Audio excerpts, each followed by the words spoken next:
राधे राधे दोस्तों, जय गौ माता की। दोस्तों, 6 जुलाई 2024 दिन शनिवार से शुरू हो रहे हैं आषाढ़ मास के गुप्त नवरात्रे।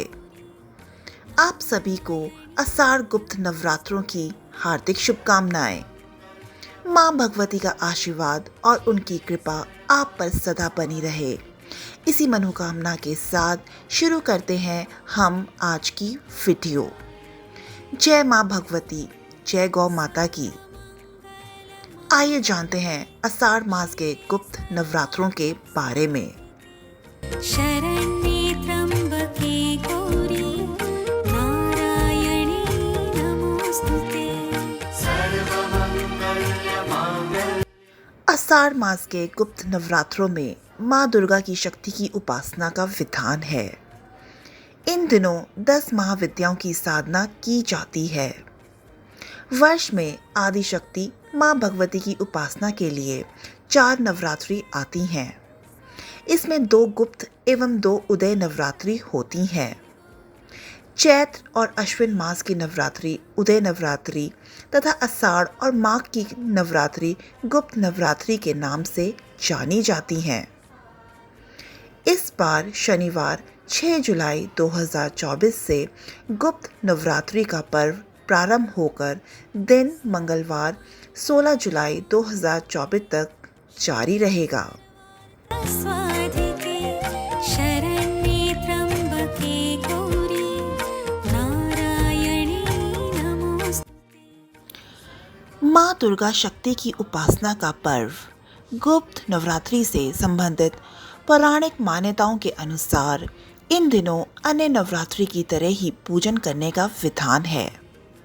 इन दिनों में भी 9 दिन के उपवास का संकल्प लेते हुए प्रतिपदा यानी पहले दिन घट स्थापना करनी चाहिए।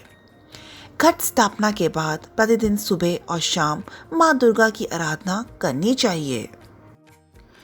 देवी भागवत पुराण के अनुसार जिस तरह एक वर्ष में 4 बार नवरात्रि आती है और जिस प्रकार नवरात्रि में देवी के 9 रूपों की पूजा होती है, ठीक उसी प्रकार गुप्त नवरात्रि में 10 महाविद्याओं की साधना की जाती है।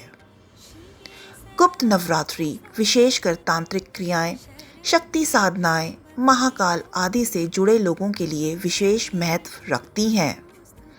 इस दौरान देवी भगवती के साधक बेहद कड़े नियम के साथ व्रत और साधना करते हैं। गुप्त नवरात्रि में भी 9 दिनों तक कर्मानुसार देवी के स्वरूपों की पूजा की जाती है। गुप्त नवरात्रि हिमाचल प्रदेश, पंजाब, हरियाणा, उत्तराखंड और आसपास के इलाकों में खास तौर पर मनाई जाती है। इन दिनों में माँ दुर्गा की आराधना गुप्त रूप से की जाती है।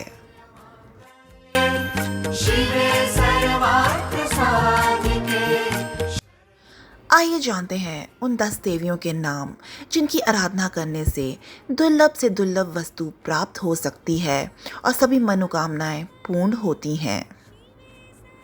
माँ काली, तारा देवी, त्रिपुर सुंदरी, भुवनेश्वरी माता, छिन्न माता, त्रिपुर भैरवी माँ, धुमावती माता, बंगलामुखी माता, मातंगी और कमला देवी। गुप्त नवरात्रि के दौरान कई साधक महाविद्या के लिए माँ दुर्गा के सभी स्वरूपों का पूजन करते हैं तथा दुर्लभ शक्तियों को प्राप्त करने का प्रयास करते हैं।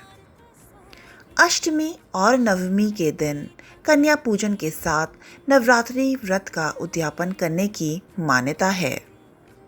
नवरात्रि उद्यापन में कुंवारी कन्याओं को भोजन कराकर यथाशक्ति दान दक्षिणा, वस्त्र और आभूषण तथा श्रृंगार सामग्री भेंट करने से माँ भगवती की अपार कृपा मिलती है।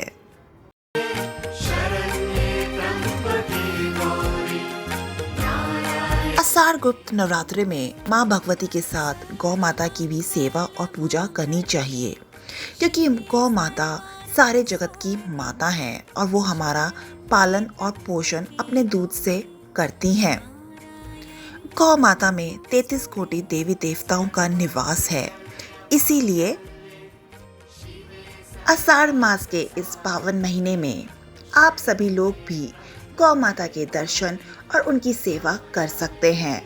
और जो लोग गौ माता की सेवा करना चाहते हैं वह स्क्रीन पर लिखे नंबर पर अपनी इच्छा अनुसार पेटीएम करके गौ माता को हरे चारे की सेवा दे सकते हैं और गौ माता का आशीर्वाद प्राप्त कर सकते हैं। नवरात्रों में माँ भगवती की आराधना दुर्गा सप्तशती से की जाती है, परंतु यदि समय का अभाव है तो भगवान शिव रचित सप्तश्लोकी दुर्गा का पाठ भी अत्यंत ही प्रभावशाली एवं दुर्गा सप्तशती का संपूर्ण फल प्रदान करने वाला माना जाता है। गुप्त नवरात्रों के साधना काल में माँ शक्ति का जप तप ध्यान करने से जीवन में आ रही सभी बाधाएं नष्ट होने लगती हैं।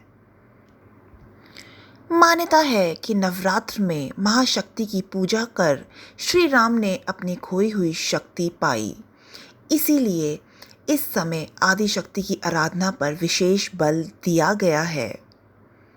संस्कृत व्याकरण के अनुसार नवरात्रि कहना त्रुटिपूर्ण है। 9 रात्रियों का समाहार समूह होने के कारण से द्वंद्व समास होने के कारण यह शब्द पुल्लिंग रूप नवरात्र में ही शुद्ध है। नवरात्र के विशेष काल में देवी उपासना के माध्यम से खान पान रहन सहन और देव स्मरण में अपनाने गए संयम और अनुशासन तन व मन को शक्ति और ऊर्जा देते हैं, जिससे इंसान निरोगी होकर लंबी आयु और सुख प्राप्त करता है। धर्म ग्रंथों के अनुसार गुप्त नवरात्र में प्रमुख रूप से भगवान शंकर व देवी शक्ति की आराधना की जाती है। आप सभी पर गौरी शंकर भगवान का आशीर्वाद सदा बना रहे, इसी मनोकामना के साथ जय मां भगवती की, जय गौ माता की।